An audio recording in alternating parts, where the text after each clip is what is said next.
Buenas tardes a todos y a todas. Mi nombre es Antonio Jiménez, soy doctor de Economía, profesor de la Universidad Católica de Pereira, doctor Eduardo de la Vega, que de manera tan gentil y cariñosa me ha invitado como profesor para este seminario internacional de Nuevos Destinos de la Infancia. Voy a intentar ser breve dentro de lo posible, voy a intentar también ser sencillo, pero simultáneamente me gustaría introducir algunas ideas que nos permitan fundamentalmente pues pensar desde otros posicionamientos la realidad en la que estamos inmersos, ¿vale?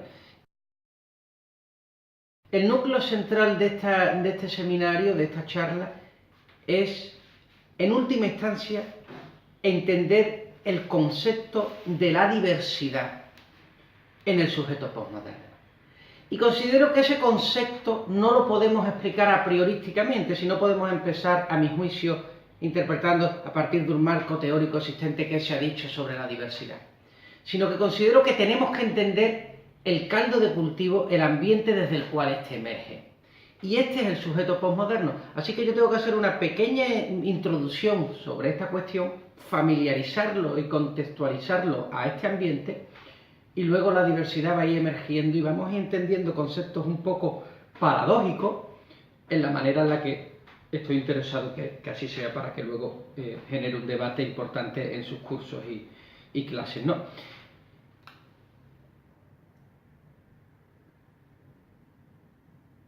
Hay un antagonismo que hace que las cosas no parezcan que van bien.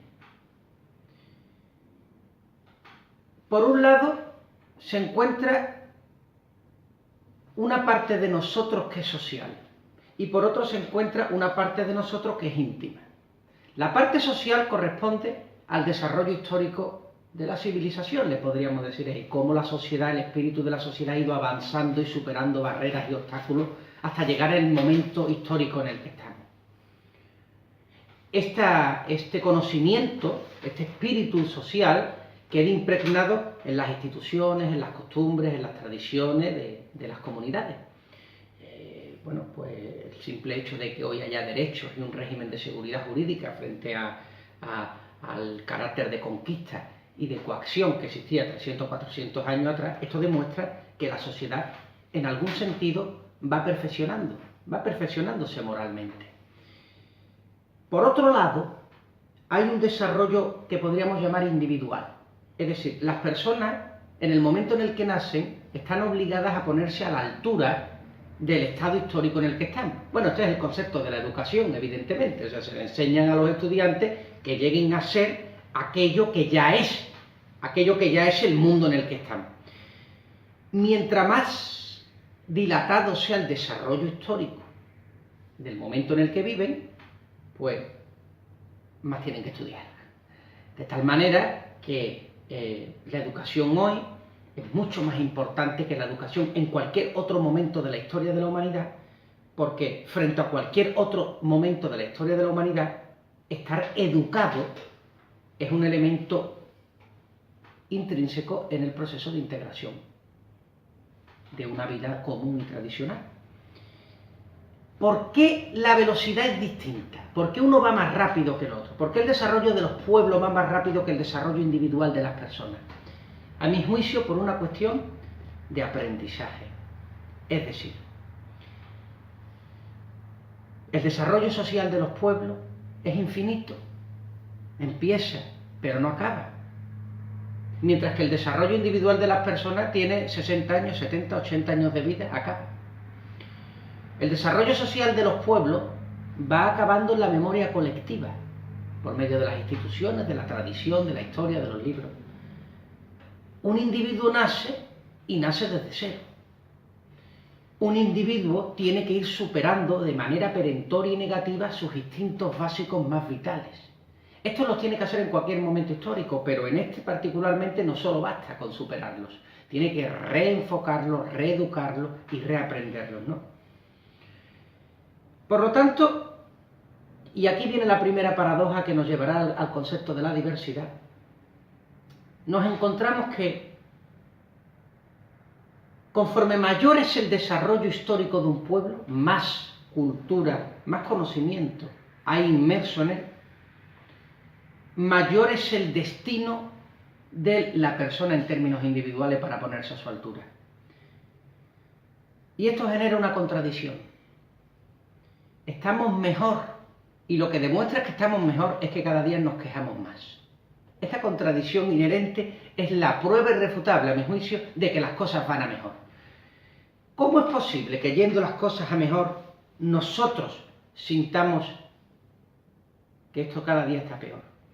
Pues porque el progreso y el desarrollo de la conciencia moral de los pueblos va haciendo a sus ciudadanos, a sus individuos, a sus miembros, cada vez más sensibles. Es decir, cada vez problemas menores tienen una importancia más grande. Y esto se ve de una manera muy clara con el tema de las desigualdades. Hoy hablamos siempre de desigualdad.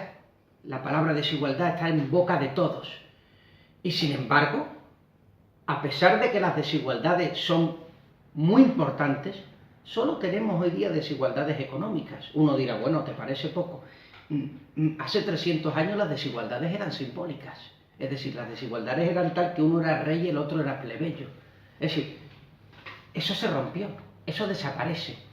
Por lo tanto, cada vez problemas que cada vez aparenten ir resolviéndose van agudizando nuestras preocupaciones. Esto refleja que Occidente viva hoy en el mundo de la hipersensibilidad.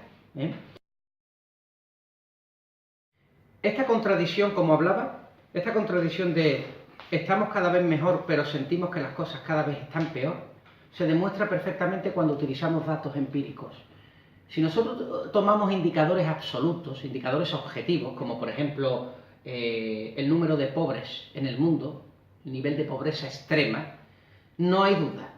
Todos los datos, desde el Banco Mundial a cualquier otra ONG reputada, instituciones internacionales, etcétera, reflejan que la pobreza en el mundo desde los años 80 hasta el día de hoy ha ido reduciéndose de manera drástica y sin negociación, pues llegando a, por ejemplo, los datos de este último año, el 10% de la población mundial está en pobreza extrema. Hemos pasado de 2.000 millones de pobres en el año 1980 a 740 millones de pobres en el año 2017.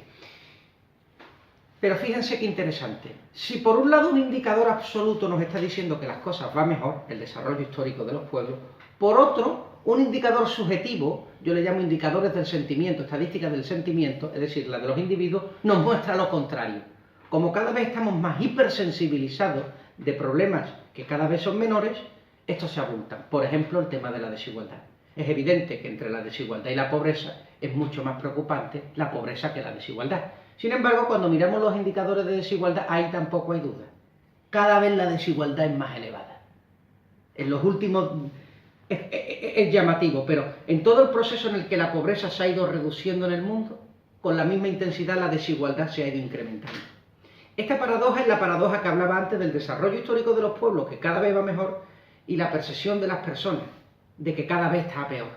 Y esto se ve, por ejemplo, tengo datos a nivel mundial, el 82% de la riqueza mundial la copan el 1% de la población.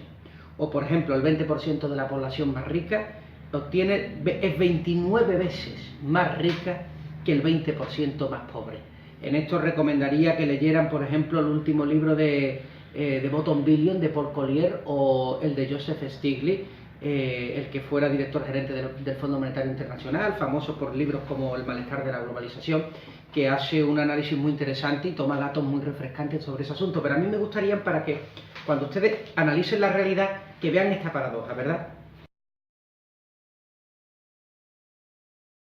De qué manera el sujeto posmoderno compatibiliza, intenta ponerse a la altura de algo en lo que no está en circunstancias para ser. Esto se nota perfectamente en el capitalismo actual, por ejemplo en el caso de Starbucks, ¿no? Cuando uno va a la cafetería multinacional de Starbucks, uno no consume meramente un café. En esto hay mucha referencia también en Zizek y en otros autores donde se dice que uno bebe metafísicamente, es decir, es una obscenidad hoy día ser meramente un capitalista, ser meramente un consumidor, ¿no? Cuántos niños pobres están muriendo en el mundo mientras que en cambio yo me estoy gastando 3 o 4 dólares, etcétera, etcétera. Por lo tanto, el capitalismo te ofrece la posibilidad de extraer el contenido cínico, el contenido obsceno que se encuentra dentro del consumo. Y entonces dice, bueno, consumo, pago 3 dólares, pero una parte de este café viene producido en cosecha sustentable, con comunidades sociales marginadas, etcétera, etcétera, etcétera. Otro tanto ocurre en este imperio de la forma, pues no sé, el carácter revolucionario del sujeto posmoderno que se tatúa la cara del Che Guevara en el pecho y eso es suficiente para reclamar a viva voz el carácter crítico que tiene para con el sistema.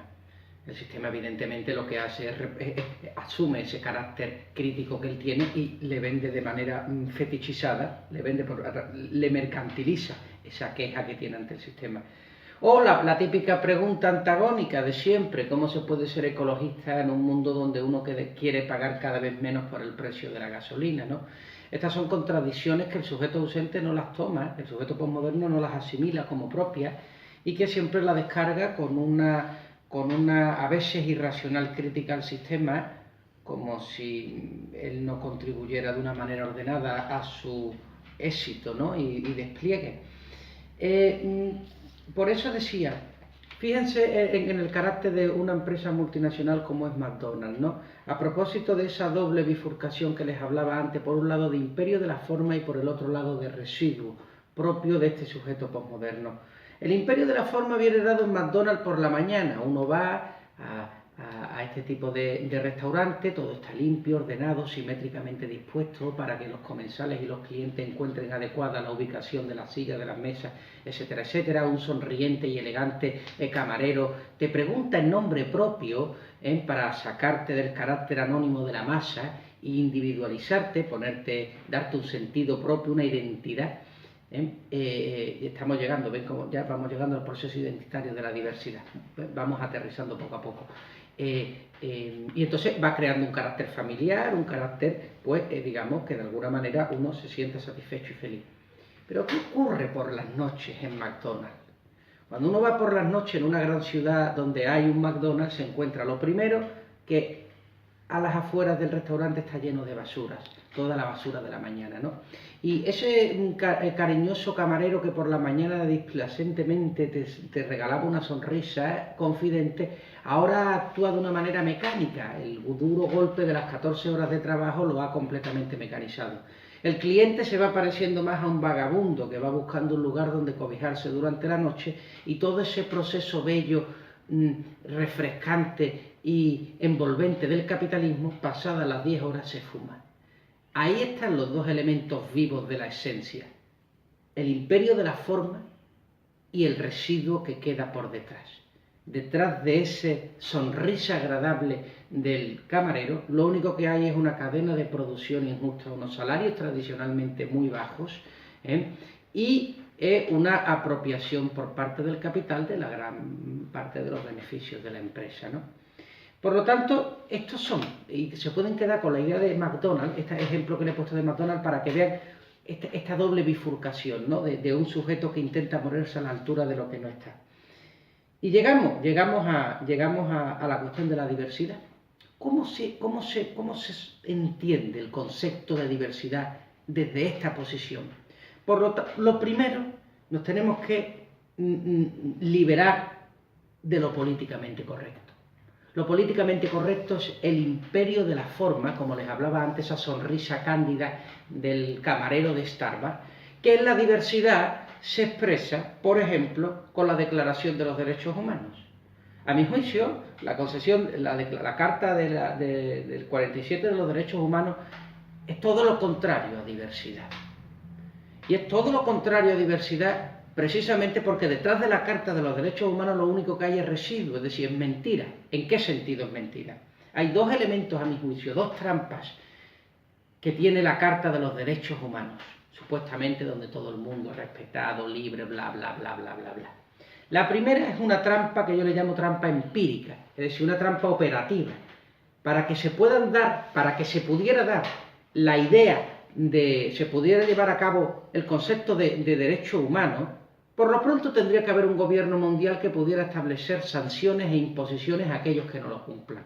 Y eso es imposible. De hecho, es tan imposible que en el caso de que fuera posible, ya no sería necesario hablar de derechos humanos, porque la propia posibilidad de que existiera un gobierno mundial estaría ya amparando la necesaria protección de todas las personas, culturas, etcétera, etcétera, etcétera. Por lo tanto, lo que nos está diciendo esta trampa empírica operativa es que es necesaria la trampa para que explique la imposibilidad de los derechos humanos. Y después hay una segunda trampa, que es la llamada trampa ideológica, que es la trampa que esconde el concepto de la diversidad.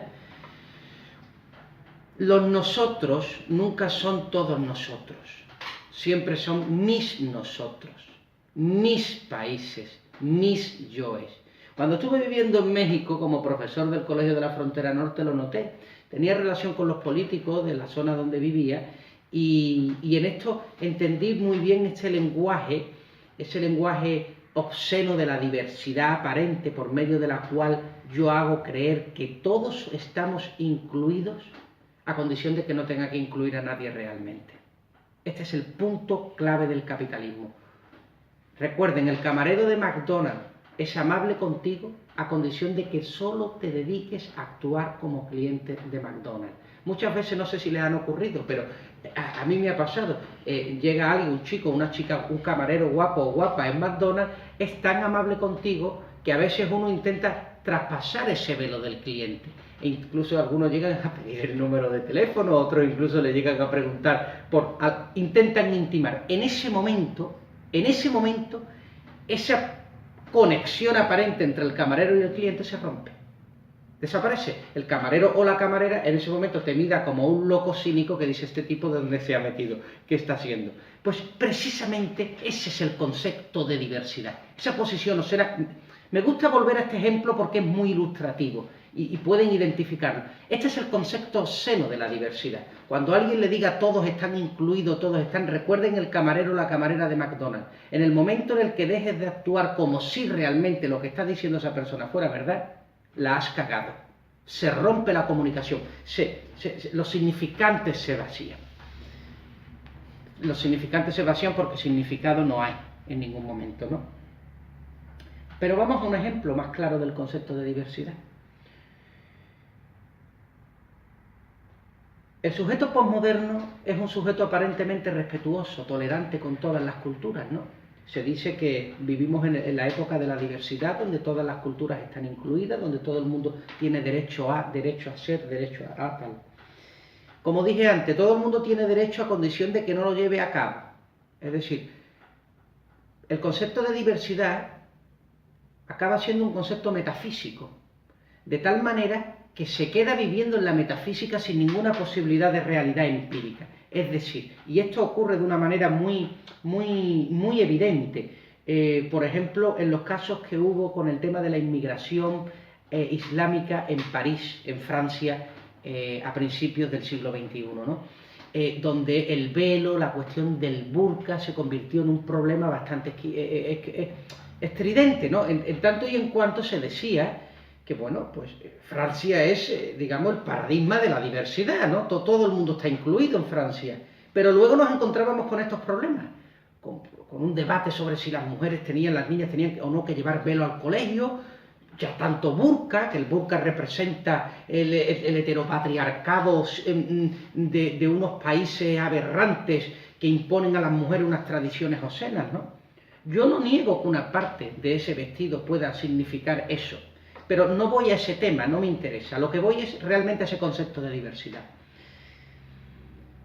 Si una mujer decide no llevar el burka,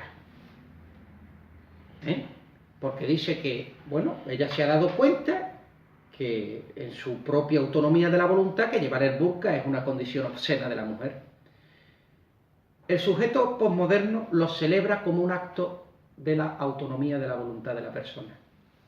Pero imaginémonos que esa persona, esa mujer, dice que no, que ella no se quiere quitar el burka, porque aunque acepta que una parte del burka pueda significar ese imperio del heteropatriarcado, pues también el burka representa una raíz, una cultura, una tradición de la que ella se siente profundamente identificada y que no quiere dejar de usar el burka. Fíjense el cinismo del sujeto de la posmodernidad.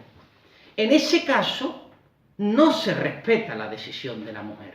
Lo que se dice es que la mujer, dominada por el imperio irracional de su marido, la ofusca y realmente no es ella la que habla, sino que es la prolongación obscena de su marido la que está presente.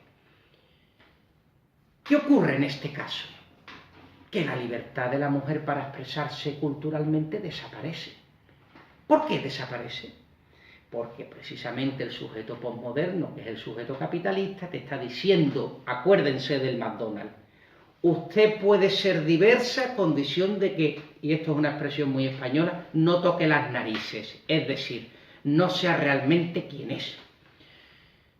El sujeto posmoderno tolera la tolerancia, pero nunca las cosas que llevan realmente a tolerar. Por eso se llena la boca de cinismo. En eso Peter Sloterdijk no habla de crítica de la razón cínica, ahí tienen también un libro donde pueden encontrar información relevante. Ese es el cinismo de la izquierda posmoderna. Y esa es la tesis fundamental que me lleva a entender que el capitalismo posmoderno, es decir, el verdadero capitalismo de hoy no es el capitalista monopolio, es el capitalismo de la izquierda posmoderna. El capitalismo hoy no está dado en acumular, el capitalismo está dado hoy en liberarnos, ¿verdad? Pero voy a un tema más aún, voy a la cuestión del terrorismo islámico. Una hipótesis que pudiera no ser cierta, pero que puede entenderse, puede arrojar un poco de luz y explicar también el concepto de la diversidad que estamos aquí desarrollando. Se ha preguntado por muchos expertos qué es lo que lleva a que personas islámicas, árabes en este caso, integradas en la cultura occidental, nacidas en países occidentales, criadas y educadas en colegios occidentales, un día cualquiera se ponen una bomba y cometen un atentado en unos trenes en Madrid, en un autobús en Inglaterra, en Londres, o ametrallan la sede de Charlie Hebdo en Francia recientemente, como ocurrió. Yo creo que lo que hay aquí realmente es el choque obsceno de la diversidad. O sea, la narrativa obscena de la diversidad capitalista, que le está diciendo al inmigrante, usted puede practicar la religión que quiera, usted puede hacer lo que quiera, es libre.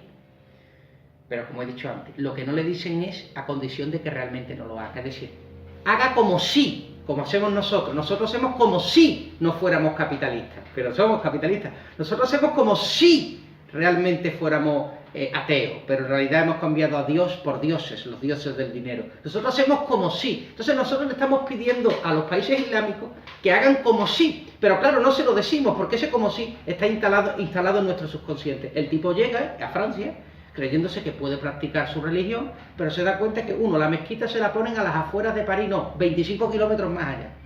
Y dos, le exigen que cuando esté en la ciudad se comporte como un ser ausente, es decir, no llame usted la atención.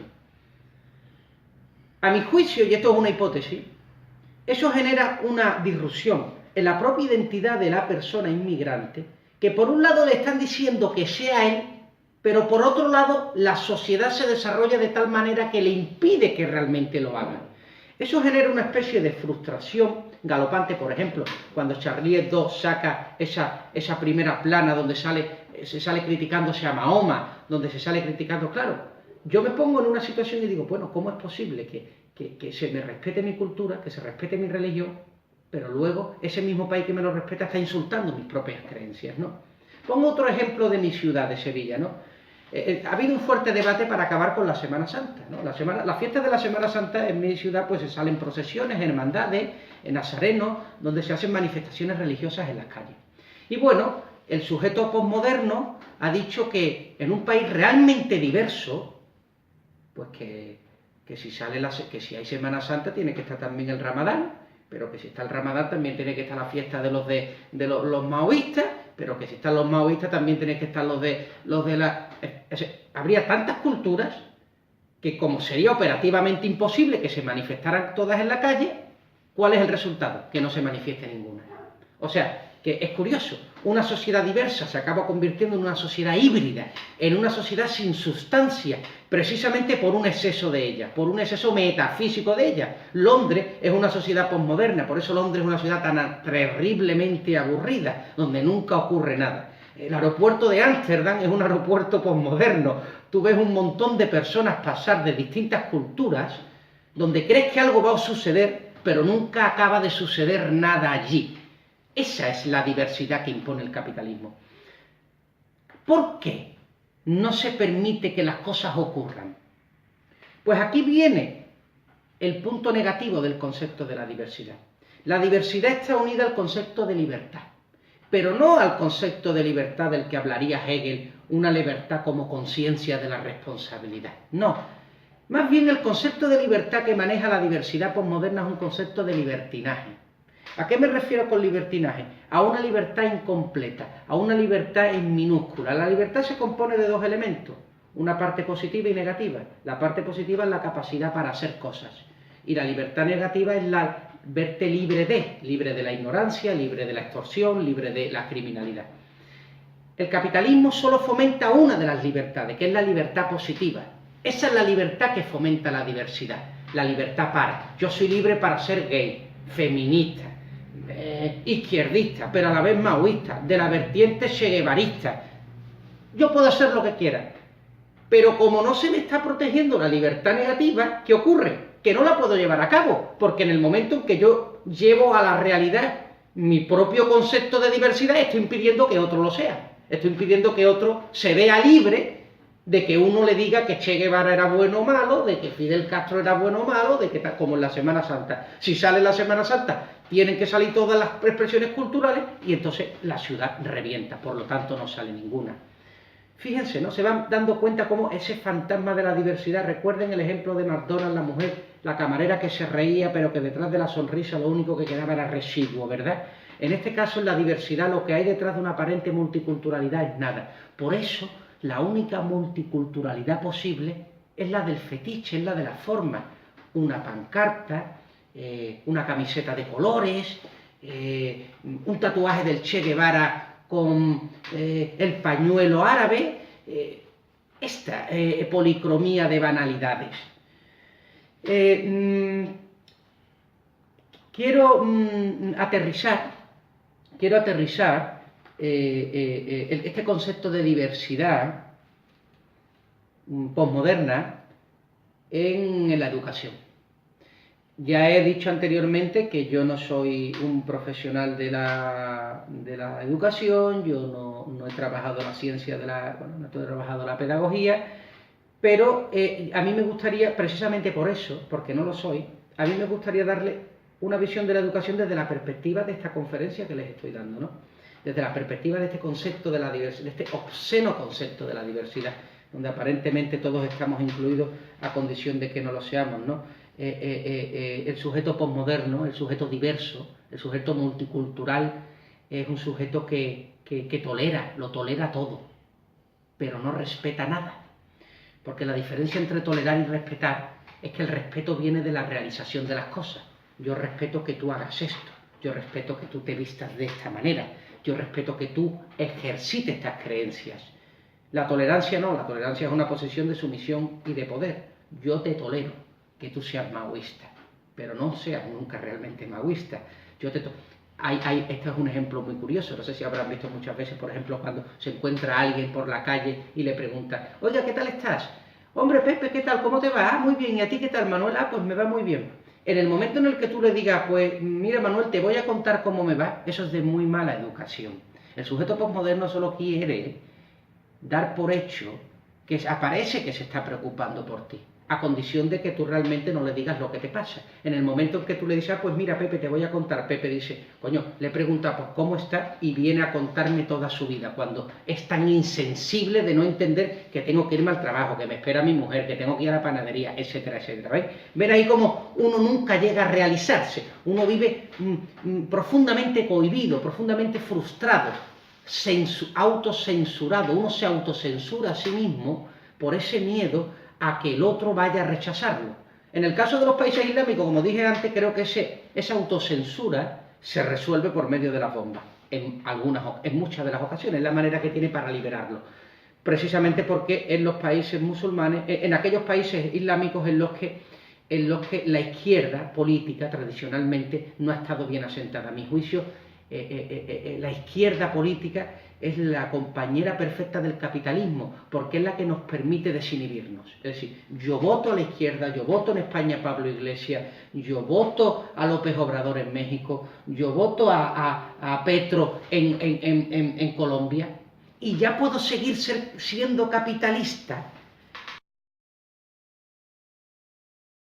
Por consiguiente, y caigo ya de una manera definitiva, muy breve, con unos pequeños apuntes sobre el tema de la educación.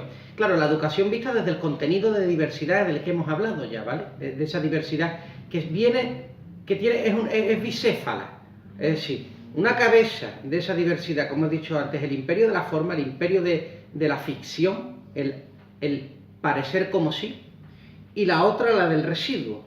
La otra, la de la mentira insurgente que queda atrás de sí. Recuérdese McDonald's, cara sonriente por la mañana, basura por la noche. Ese es el concepto de la diversidad. ¿Qué ocurre con el tema de la educación? Bueno, a mi juicio, la educación tiene dos funciones fundamentales a la hora de organizar las inclinaciones naturales de las personas. La primera, la transmisión de valores cívicos, y la segunda, dispone el entendimiento hacia la búsqueda de la verdad. No voy a entrar en si esta existe o no existe, si la verdad viene revelada o no viene revelada, si son una o muchas, si es construida o es deconstruida. Pero esas son, a mi juicio, las dos facultades inherentes de la educación. En una diversidad que viene a su vez de un concepto de la realidad, un concepto de la conciencia moral, en la que por un lado es superficial y por el otro es residuo, ¿qué educación nos queda? Pues nos queda una educación residual y superficial. ¿Esto qué significa? ¿Qué significa una educación superficial? Una educación, por ejemplo, que ha confundido información con conocimiento. Por ejemplo, de hoy día nos creemos que leer periódicos es estar informados, donde nos creemos que dar datos, que proveer de análisis cuantitativo suficiente para saber. El conocimiento es muy distinto a la información. La información tiene un carácter descriptivo, el conocimiento tiene un proceso mediado por el entendimiento que ordena y que pone un sentido a esa información inmediata, ¿no? Los estudiantes, por ejemplo, ponen memoria donde tienen que poner comprensión y ponen comprensión donde hay que poner memoria. Se ha equivocado la distinción entre, por ejemplo, educación y profesionalización. Es decir, una cosa es tener cultura y otra cosa es tener trabajo. No tiene nada que ver tener cultura con tener trabajo, aunque detrás de eso, evidentemente, se supone que una sociedad próspera, una sociedad que hace de la cultura una manera de mejorar las disposiciones de los recursos existentes, ¿no? Pero no es lo mismo. Y últimamente se cree que lo que no sea profesionalización no es educación. Y bueno, también evidentemente se confunde la excelencia con la equidad. ¿A qué me refiero? Y con esto voy al tema de la inclusión. Pues es muy fácil. Es decir, una educación, un sistema educativo que se concentra profundamente en la equidad no puede ser excelente. Es imposible que lo sea, por una razón fundamental. Porque la equidad total, exige una forma de entenderse la realidad que impide cualquier disposición de 1, 2 o 3 estudiantes o 20 estudiantes que se salten esa ley de la asimetría, esa ley de la igualdad aritmética y que pongan en ella sus propios conocimientos. Esto lo decía ya el escritor, del que yo no soy muy famoso, Vargas Llosa, ¿no? Que además Vargas Llosa, pues, a mi juicio, la gran mayoría de las veces no dice, pero dijo una cosa que es verdad, dijo que la sabiduría es aristocrática, pero no aristocrática en el sentido de que hay una clase que siempre es la que se beneficia del saber y otros quedan fuera, sino es aristocrática en el sentido de que la gran mayoría de la gente no decide leerse 300 libros al año. Muchos no pueden y otros no quieren. A lo que me refiero con esto es que la realidad, si la forzamos a una serie de leyes rígidas como la de la equidad, impide esa capacidad natural intrínseca que tienen las personas por distinguirse de las demás. Recuerdo, y esto es otra paradoja, vivimos en el mundo de la igualdad, vivimos en el mundo de la inclusión, pero madre mía, todos los días, todas las personas del mundo estamos deseándonos de distinguirnos. Todo lo que hacemos en la vida es para distinguirnos del otro. No hablo ya en términos de competencia, hablo en términos familiares, en términos identitarios, en términos culturales. Yo no soy como tú, yo soy diferente, yo soy... O sea, que ahí hay otra contradicción antagónica, ¿no? que resuma profundamente. Y por última, que es la de la transmisión de valores de los profesores. Los valores se transmiten, no se explican. Es decir, a mi juicio, un profesor, claro que tiene que transmitir valores la familia, tiene que transmitir valores la sociedad, por supuesto, pero hay una parte de esos valores que lo transmite la escuela. Y la escuela no puede transmitirlos por medio de la razón. Tienes que transmitirlos por medio, sé que esto va a sonar fuerte, pero yo lo creo así, tienes que transmitirlo por medio de la autoridad. Es decir, los valores no están para que se entiendan, los valores están para que se asuman y se compartan. Un niño solo va a asumir un valor si es capaz de reconocer la autoridad por medio de la cual ese valor le llega. En una sociedad donde estamos acabando con la autoridad, el profesor, el maestro es el primero que se cohíbe a ejercer un acto autoritario y entonces dice, yo prefiero ser amigo antes que profesor, quiero ser colega de los estudiantes. ¿Esto qué ocurre? Aquí ocurre uno de los cinismos de la escuela. Aquí ocurre uno de los elementos, a mi juicio, de la totalización del concepto de escuela. Y es que el profesor acaba transmitiendo ese valor. El profesor acaba ejerciendo la autoridad. Porque el profesor acaba siendo profesor. Pero queriendo actuar como si realmente no fuera autoritario, su autoridad es doblemente viciosa. Porque el estudiante sabe que tiene que obedecer, pero ya no es capaz de identificar de dónde le llega la orden, de dónde le llega el mandato, porque la autoridad se ha disfrazado de colega, amigo, profesor, estudiante, profesor buen rollo, etcétera, etcétera, etcétera. Esto es lo que corta y dinamita el proceso de educación y lo que hace, a mi juicio, esto lo tenemos en Europa, tenemos unos casos de una crisis educativa a nivel de preescolar, infantil, secundaria, brutal. Y es precisamente eso, es la incapacidad que tiene el estudiante de autogobernarse, y eso viene de la incapacidad que ha tenido la escuela de transmitirle una serie de valores que vienen transmitidos de manera jerárquica y autoritaria. Esto suena un poco, ¿esto qué es dictadura? No, la autoridad es fundamental y la autoridad supera y trasciende todo concepto de dictadura. Claro, el estudiante se ve que tiene que asumir una propia libertad, sé tú mismo a lo que tú quieras, y claro, no tiene elementos desde donde basar eso. No tiene criterios. ¿Qué es lo que ocurre? Que acaba dejándolo a las leyes del mercado. Por lo tanto, un profesor amigo de los estudiantes es un amigo del capitalismo en estado puro. Y si ya ese profesor amigo de los estudiantes lleva un tatuaje del Che Guevara, es la esencia pura del capitalismo obsceno. Esto es lo que quería comentaros en la conferencia. Hay muchas más ideas que podrán ser debatidas con el director del curso y en otras actividades que se tengan encomendadas durante los seminarios. Yo quería simplemente dar una breve pincelada, unas breves referencias a estas cuestiones que creo que son de una importancia radical en el mundo de hoy, agradeceros vuestra atención y mandarles un caluroso abrazo desde Firmat. Gracias. Y 3. Antonio, te agradezco tu conferencia, tu clase. Hemos esperado a que llegues a Argentina para poder grabar esta clase y enviarlas a nuestros alumnos.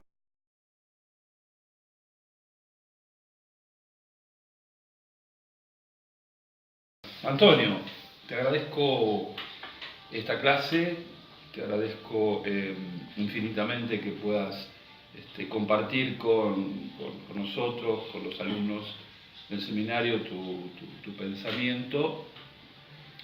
Hemos esperado tu visita a la Argentina para grabar la clase del seminario que te correspondía y bueno, yo quería aprovechar que tenemos la posibilidad de dialogar para hacerte una pregunta que creo que que es de importancia para el seminario, para las temáticas que estamos trabajando, y que es la siguiente.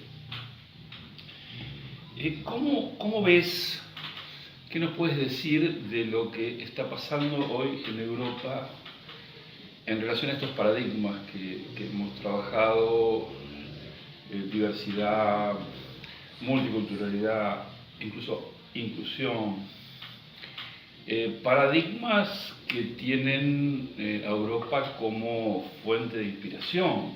Es decir, todo lo que han sido las políticas de inclusión, desde el socialismo francés, pasando por el socialismo español, Salamanca, 94, con la integración, luego la Unión Europea con todo lo que ha sido en los 90, fin de siglo, principio del tercer milenio, las políticas de inclusión, que abre la puerta, por otro lado, a todo el paradigma que incluye la diversidad. Es decir, ¿qué pasa hoy con Europa? ¿No? ¿Qué pasa hoy en Europa con esta realidad, con esto que tú has descrito, ¿no? Los refugiados árabes y africanos, con esta furia del Islam, con la Shia, con el terrorismo, con Europa, con una Francia con el 7 o el 10% de árabes, de población árabe, con todo esto que tú has descrito. Hay un renacer de las xenofobias, el Brexit o los muros estos que aparecen, el mismo que Trump quiso construir con México, en la frontera con México. Hay una vuelta de esta pasión por lo mismo, de esta xenofobia, de este rechazo ya no encubierto del otro, sino a cara descubierta. Esta es la pregunta que me interesaría hacer.